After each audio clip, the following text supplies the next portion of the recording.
Oh, you on, folks? Look at again.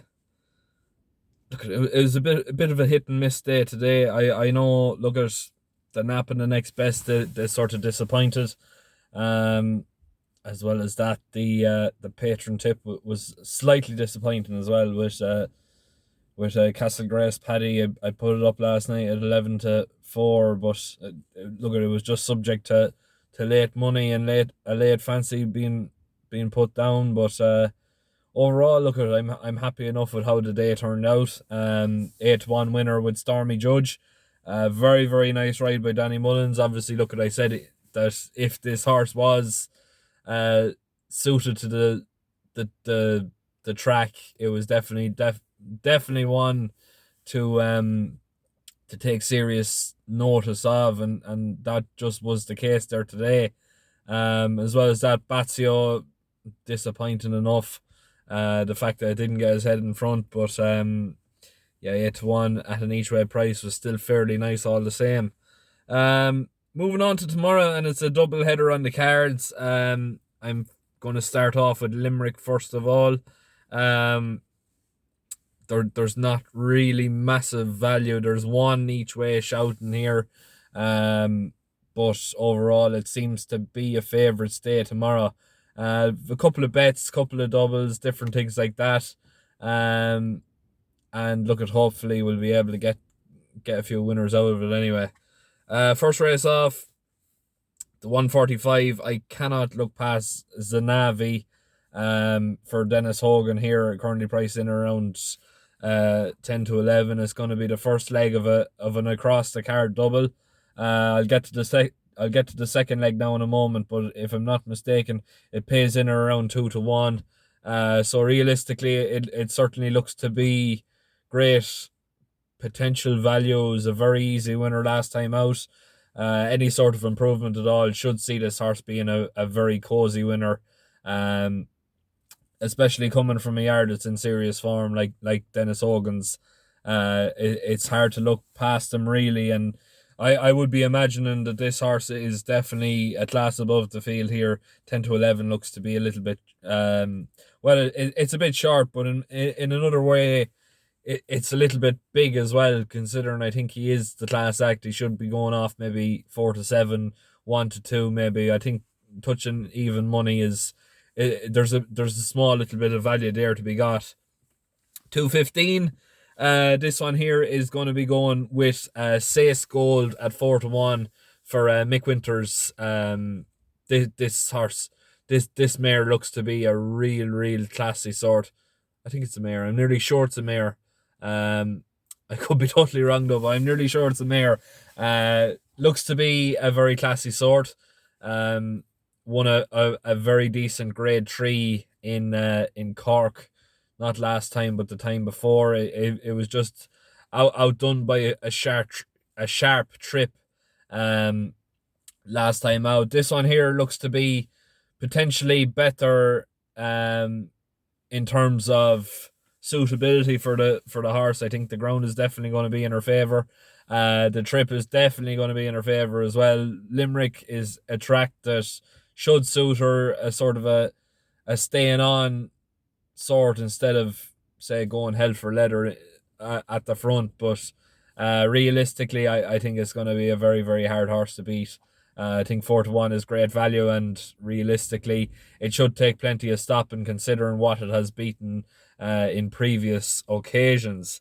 The 245 is going to be the first leg of a Limerick double here, and this one here is going to be going with Scarlet and Dove at 2-1 for Joseph O'Brien.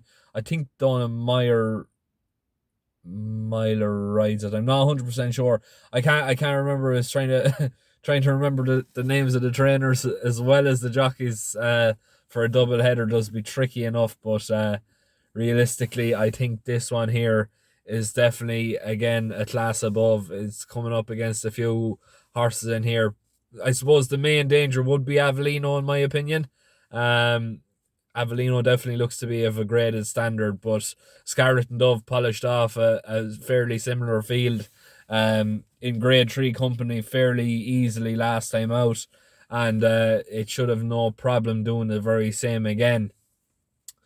Moving on then to the 320, and this one here is going to be the nap of the day for Limerick.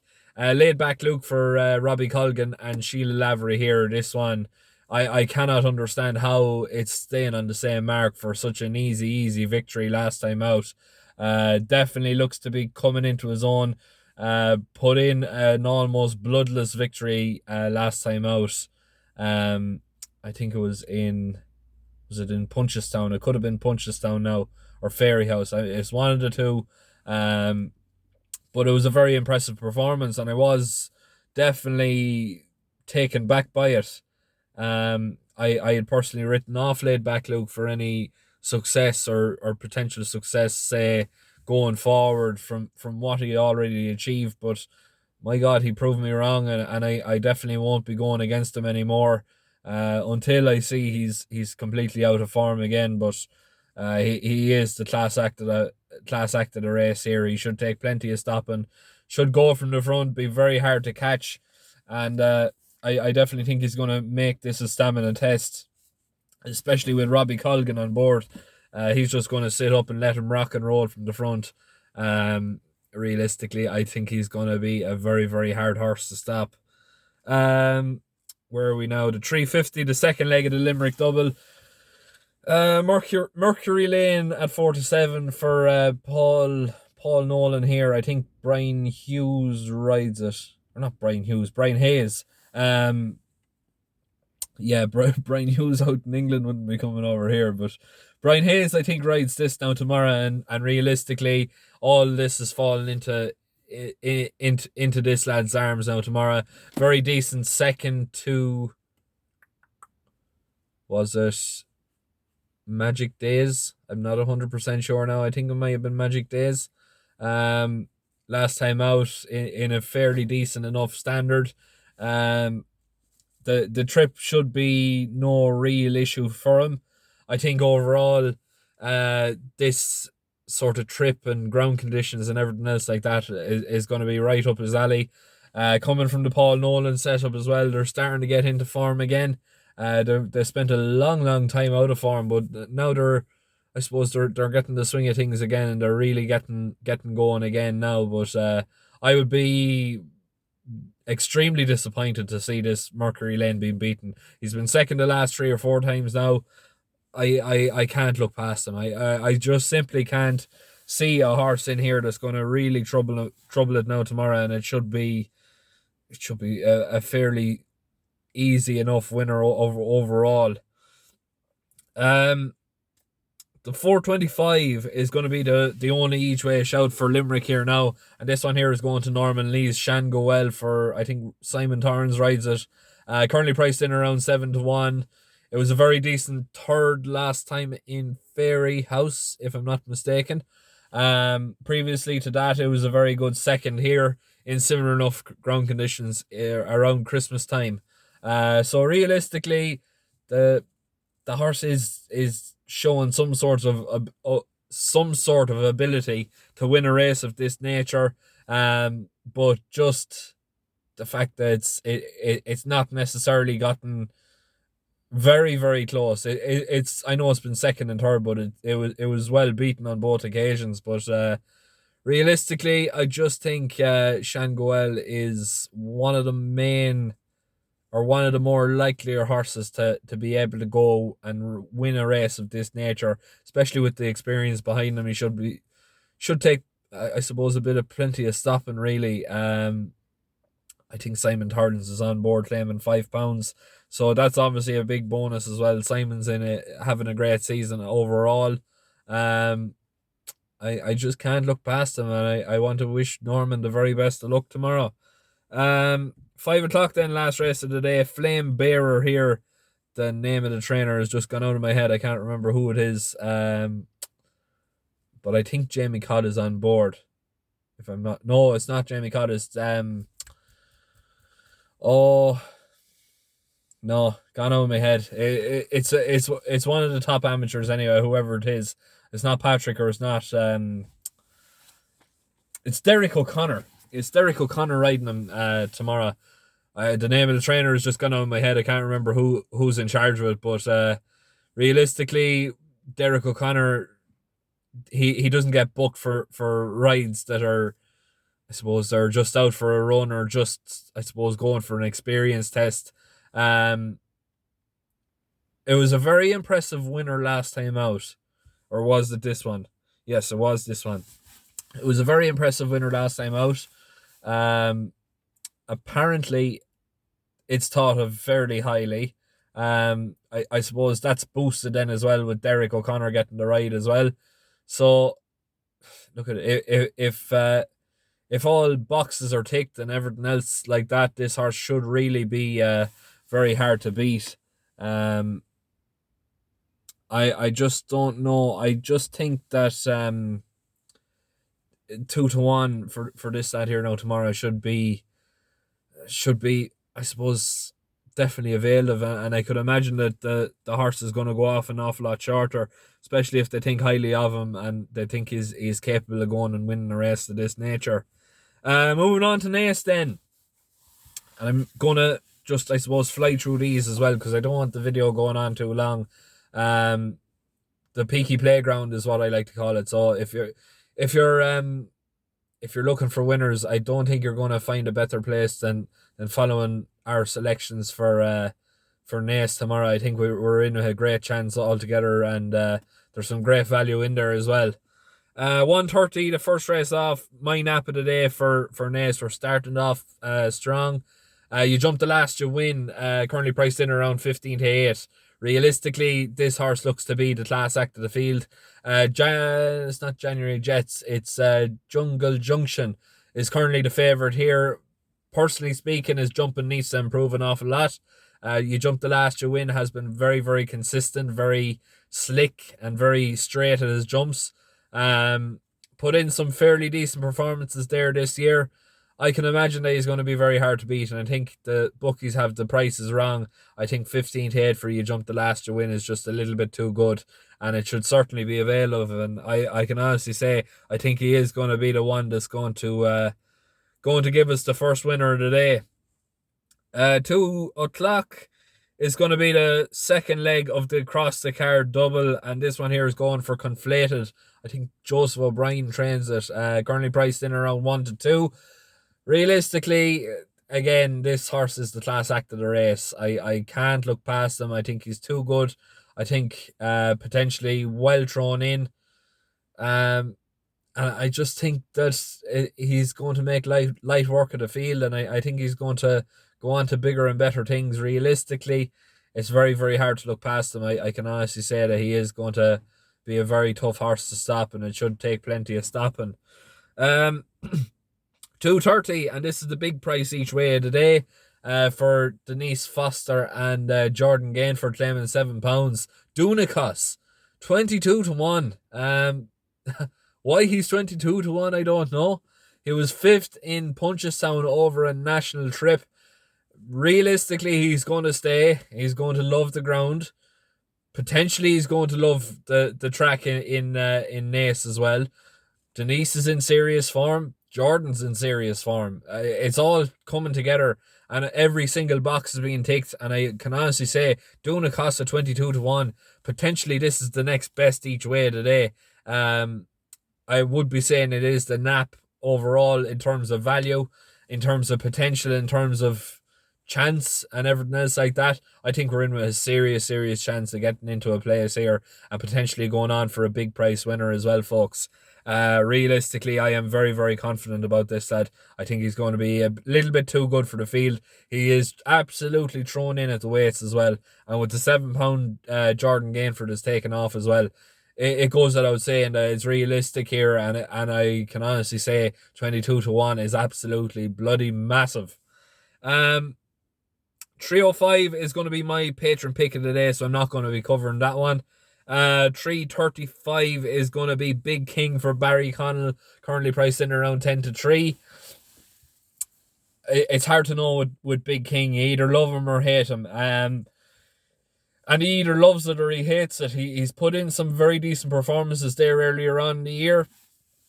I suppose going into the later on in the summer when racing did start back up, Barry Connell went on a bit of a roll. He was winning Everton left, right, and centre, but he's been a little bit quiet recently, and I just think this Big King is going in under the radar a little bit. I think 10-3, for a horse that's run a fairly decent race last time out. I think it was behind Alco Rouge. Was it behind Alco Rouge? I think it was. Uh, and Alco Rouge obviously coming from the Gibney yard. I know we didn't get a winner there today with what was his name, Velvet Elvis. But I just think this lad here is potentially well thrown in, and he looks to have a fairly nice opportunity here. I'd be surprised to see him beaten, to be perfectly honest. I think he's a little bit too good, and he should take definitely plenty of stopping. 405, Crabat at 8-1 for Michael McDonough, currently priced in around. Is it Michael McDonough now or Liam Burke? I think it's Michael McDonough. Currently priced in around 8-1 each way. This one here put in a very, very decent performance last time out behind Falcano for Gordon Elliott at the time, now with Denise Foster. Falcano obviously thought very, very highly of between Morans and Gordon Elliott. The fact that he cost €110,000 from his point to point days, but it was only 9 lengths behind him that particular day, and look, I don't know what to really make of Falcano. I don't necessarily like him, but I can understand that he is potentially a superstar. I just think, should this horse be able to, I suppose, go on to bigger and better things, he is definitely well treated here. He should be well capable of plenty of improvement. And if he does improve on that run, it brings him right into contention here. And I just think at a price of 8-1, he's definitely well worth each way value. 440 then. Now, forgive me if I completely butcher this name. Farnate de Lecca. 12-1 for Jimmy Mangan each way. This one here, I don't really know what to make of it. It was long, I suppose, tailed off on his last 3 starts. But it comes in here in handicap company, and it's down at the very foot of the weights. And for those who've been following the racing scene in Ireland, Jimmy Mangan's been landing a few of these now. Whether this is, I suppose, scripted or not, I don't know. But I'd be willing to take a chance on him. And I'd be willing to have a small each way on him at a price of 12-1. If the horse is good enough, he's certainly there. He's given every chance by the handicapper anyway, without a shadow of a doubt. I think he's off bottom weight, actually, to be quite honest with you. But going by the last few runs, he certainly deserves to be. But the Yard's in serious form. The Yard are operating off a 30% strike rate over the last 2 weeks. And I think, realistically, there's not many other trainers going off such a strike rate at the moment. I just think that he's good enough. He should be well capable here, and it should take plenty of stopping. Should the horse be good enough, I suppose. But if he is good enough, he's coming in here with a great chance, and I would be hoping for a big run. 5:15 then, another each way shout in the last one of the day. This one here is going to, I think it's Michael O'Callaghan's Felons. Currently priced in around 6-1. Now, realistically, it's a hard one to call. There's a few in here that I do like, but this one here certainly takes a bit of interest for me. It was a very decent 66-1 second to take T on its seasonal debut. And sorry, my throat has just gone funny there now at the moment, but look, it was a very decent second that particular day, and it did go on to win, I think, next time out or the time after. Now since then it's put in maybe I suppose you could class it as a poor enough run, but it's back in bumper company here now again. I just think 6-1 is a little bit insulting, more so than anything else. Should the horse be a little bit good enough here, and it should be, I suppose it should definitely put experience to the test. There's an awful lot in here that probably don't have the experience and need to run more so than anything else. But Feddens, there's no excuses. Like he's run 3 or 4 times on the track now, put in some very decent performances. The ground he's absolutely going to love tomorrow. I think the last time he won, it was in complete bottomless ground. In Naas, it was fairly soft that day as well. And I just think potentially this lad could be well treated and could have a serious chance. At an each way price of 6-1, it's definitely well worth considering each way. But look, I'm going to leave it there. We're not going to spend too much longer on that. We're past the 20-minute mark. I want to say a massive thanks to everyone that's shared, and subscribed for the past, I don't know how long now. I'm seeing notifications every single day that's going up. It's great to get people spreading the word around, everything else like that. I'll be actually leaving this office now very shortly. My equipment is coming Thursday, so oh my god, I'm absolutely looking forward to that. Cannot wait for that to come. You're going to see some great content then, folks. Realistically, it's going to be very, very exciting and very, very interesting, more so than anything else. It's going to be open to more people coming in, say from the industry side of things, more so than the punting aspect. But yeah, I am very much looking forward to that. But as well as that, for those who want to sign up to Patreon, I would be suggesting to get on as soon as you can, folks, to get in with a chance of competing in the Cheltenham Festival tipping competition. €10 entry for the rest of the month for our premium service, and as well as that, you get entered into the Cheltenham Festival tipping competition. That has a pot of £200. So realistically, we're not your everyday, I suppose, premium service that you see on social media, different things like that, asking for big lump sums before you see a bet at all. We post what we win on Facebook. We show everyone what we're about, and for those who do sign up, you get added perks then as well, of being in monthly draws and monthly competitions, different things like that. For the sake of €10, I look at. I'm not going to tell you what to do or what not to do, but if I suppose I have gotten you a few winners in the past, and you are feeling a little bit more generous, it would be greatly appreciated if you could sign up to the Patreon. Just for the simple fact, it does help the podcast, and it helps the two lads alongside with me that do the Irish Racing podcast, to get, I suppose, the smaller names out there in terms of social media and everything else like that. It's great to be able to give back to an industry that's given us so much joy over the past number of years. But I'll leave a link in the description below for those who want to sign up to Patreon. Like I said, it's €10 a month. But look, that's all I have time for. Hopefully now we have plenty of winners tomorrow. A few more 8-1 and 20-1 and 22-1 winner now tomorrow with Naas. Hopefully, please God, we'll be on the pig's back then going into Cheltenham. But look, best of luck tomorrow. Please make sure to keep liking, sharing and subscribing, and hopefully, like I said, we're on the back of plenty of winners tomorrow.